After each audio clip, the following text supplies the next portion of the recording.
نحمده ونصلي على رسوله الكريم اما بعد اعوذ بالله من الشيطان الرجيم بسم الله الرحمن الرحيم ومن يتق الله يجعل له مخرجا ويرزقه من حيث لا يحتسب صدق الله العظيم۔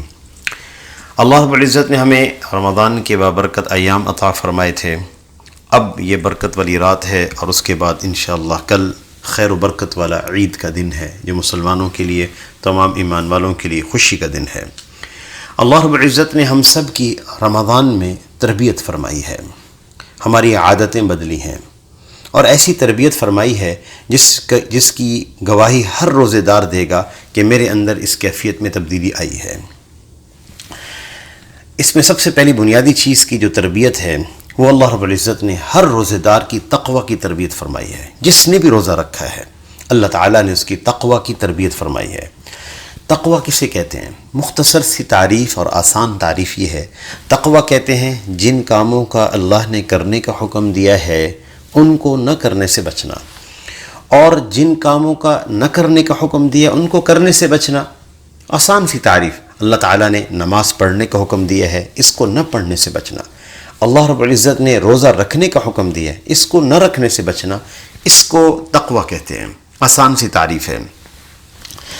اللہ رب العزت نے اس تقوی کی تربیت ہر روزے دار کی ہے۔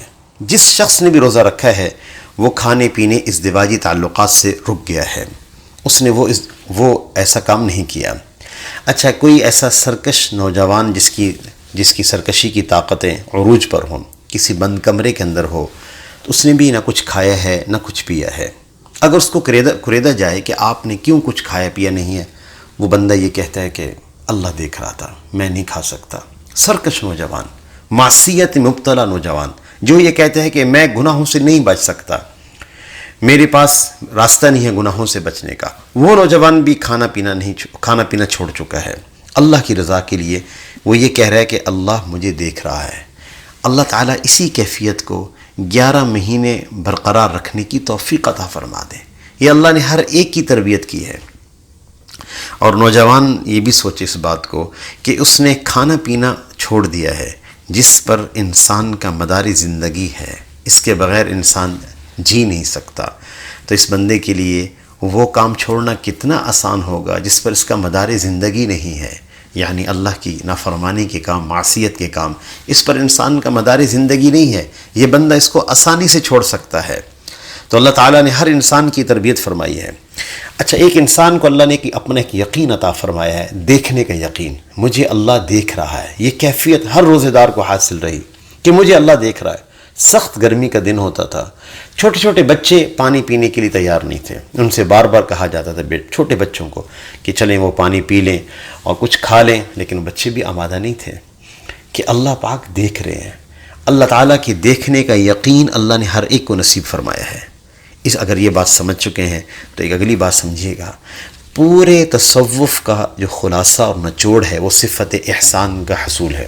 حضرت شیخ الحدیث مولانا زکریا رحمۃ اللہ علیہ سے کسی نے پوچھا کہ حضرت یہ تصوف کا نچوڑ خلاصہ کیا ہے؟ فرمایا صفت احسان کا اصول، صفت احسان کا حصول۔ آسان ترین بات، صفت احسان کیا ہے؟ ان تعبد اللہ کانک تراہ فان لم تکن تراہ فانہ یراک، کہ تم اللہ کی ایسی عبادت کرو جیسے تم اللہ کو دیکھ رہے ہو۔ اگر یہ کیفیت نصیب نہیں ہوتی تو کم از کم یہ کیفیت ہونی چاہیے کہ اللہ تمہیں دیکھ رہے ہیں۔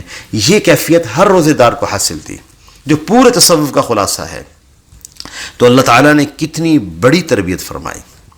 اچھا، پھر تربیت کا عجیب اصول تھا، نظام تھا رمضان میں کہ کوئی ڈنڈا اللہ نے نہیں اٹھایا، کوئی اللہ جل شانہ کی طرف سے کوئی پکڑ نہیں تھی، کوئی فوراً عذاب کا نزول نہیں تھا، جو روزہ نہ رکھے اس کو پکڑو، اس کی فوراً پکڑ ہو جائے، جو روزہ توڑ دے اس کی فوراً پکڑ ہو جائے، کوئی ایسا ڈنڈا نہیں چلا۔ تربیت کا ایک عجیب انداز تھا، ایک عجیب تربیت کا طریقہ تھا۔ یاد رکھیے کہ آپ اپنے بچوں سے جب آپ یہ چاہتے ہیں کہ وہ چاکلیٹ کا ڈبہ جو ہے وہ سارا نہ کھا جائے تو آپ ان کو چھپا کے رکھتے ہیں، ان کے سامنے رکھ کر نہیں کہتے کہ آپ اس میں سے نہ کھائیں، آپ اس کو چھپا کے رکھتے ہیں۔ مٹھائی کا ڈبہ آپ سارا کا سارا چھپا کے رکھتے ہیں، جو تھوڑا سا دینا ہو تو بچوں کو خود اپنے ہاتھ سے دے دیتے ہیں، ان کے سامنے نہیں رکھتے کہ رکھ کر یہ کہہ دیں کہ بھائی اس میں سے تھوڑا سا آپ نے لینا ہے، بچے تو سب کھا جائیں گے۔ اللہ رب العزت نے ہماری کیسی تربیت فرمائی۔ تھوڑا سا یہ انسان سوچ لے کہ اللہ نے اس کو کتنی ہمت دی ہے۔ اللہ نے ساری نعمتوں کو اس کے سامنے رکھا، کسی نعمت کو اللہ نے ہمارے لیے بند نہیں کیا. پانی کی نعمت موجود، کھانے کی نعمت موجود، خود انسان کی اپنے اندر کی ساری مشینری کام کر رہی ہے، اس کا معدہ کام کر رہا ہے، اس کی زبان کام کر رہی، اس میں ساری چیزیں موجود، سارے قوا موجود، ساری طاقتیں موجود، ساری نعمتیں موجود. پھر اللہ نے اپنے خوف کا، اپنے دھیان کا احساس دے کر ان چیزوں سے روک لیا، اور بندہ رک گیا ان چیزوں سے. اللہ اکبر. اللہ نے ایسی بندے کی تربیت فرما دی تو یہ بندے آج کے بعد سے کتنے گناہ کے سامان تیرے سامنے ہوں گے، کھلم کھلا ہوں گے، معصیت کے سامان ہوں گے. بندہ اگر تو چاہے اپنے اختیار سے، ہمت سے رکنا چاہے، اللہ نے تیرے اندر طاقت بھر دی ہے، تو رک جائے گا.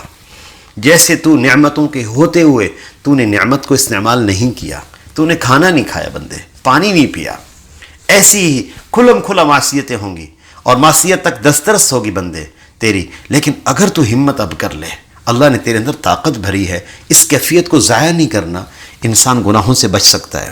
تو جس طرح انسان روزے میں حلال سے رکا رہا، اتنی اللہ نے طاقت بندے میں رکھ دی ہے. اگر یہ بندہ نیت کرے تو انشاءاللہ حرام سے بھی رکا رہے گا. قرآن پاک میں آتا ہے من عمل صالحا من ذکر او انثى وهو مؤمن، کہ جو انسان نیک عمل کرتا ہے، مرد ہو یا عورت، اللہ اس کو پاکیزہ زندگی عطا فرماتے ہیں. یہ پاکیزہ زندگی کیا ہے؟ یعنی وہ زندگی جس میں گناہ کم سے کم ہو، اس کو پاکیزہ زندگی کہتے ہیں. تو روزے کا اثر بھی انسان کی طبیعت پر ظاہر ہوا. اور ایک اور نعمت اللہ تعالیٰ نے دے رکھی تھی، نماز کے اہتمام کی. ہمارے بہت سارے لوگ ماشاءاللہ نماز کا اہتمام کر رہے تھے. یہ اہتمام چھوڑنا نہیں ہے. اللہ نے فجر میں اٹھنے کی عادت بنا دی ہے، اب اس عادت کو ضائع نہیں ہونے دینا. فجر کی نماز ضائع نہ ہو، پانچوں نمازیں ضائع نہ ہوں، اور 5 وقت کے اہتمام کے ساتھ ہوں. کیونکہ اس نماز کا اثر یہ ہے، ان الصلاۃ تنہی عن الفحشاء والمنکر، کہ یہ نماز بے حیائی سے روکتی ہے اور برے کاموں سے روکتی ہے.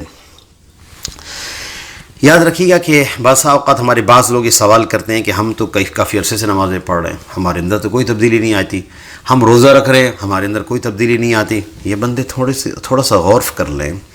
نماز جب یہ پڑھتے ہیں، بندہ نماز پڑھتا ہے، سنن پڑھتا ہے، نوافل پڑھتا ہے، یہ جو اتنا وقت ہے جس جو نماز میں صرف ہوا، یہ بندہ حسد سے بچا، غیبت سے بچا، یہ بندہ مختلف گناہوں سے بچا، غیر محرم کی طرف دیکھنے سے بچا. کتنے گناہ تھے جس سے یہ بندہ محفوظ تھا نماز پڑھتے ہوئے. اللہ نے اس بندے کو خود مشاہدہ کرا دیا کہ تو گناہوں سے محفوظ ہے نماز پڑھتے ہوئے. بندے اگر اس کیفیت میں ترقی ہو جائے تو اللہ مستقل پوری زندگی کے اندر گناہوں سے بچنے کی توفیق عطا فرما دیں گے. اللہ نے قوت انسان کے اندر بھری ہے. اچھا، نمازوں میں رمضان میں عادتیں بدل گئیں. ابتدا میں روزے رکھنے مشکل تھے، لیکن بعد میں آسان ہو گئے. گرمی بھی بڑھ گئی، ایام گرمی کی تیز ہو گئے، لیکن پھر بھی آسانی تھی روزہ رکھنے میں. اتنا اللہ نے طبیعتوں میں آسان کر دیا. 11 مہینے کھانے کی عادت بنی ہوئی تھی، اب روزہ رکھنے کی عادت بن گئی.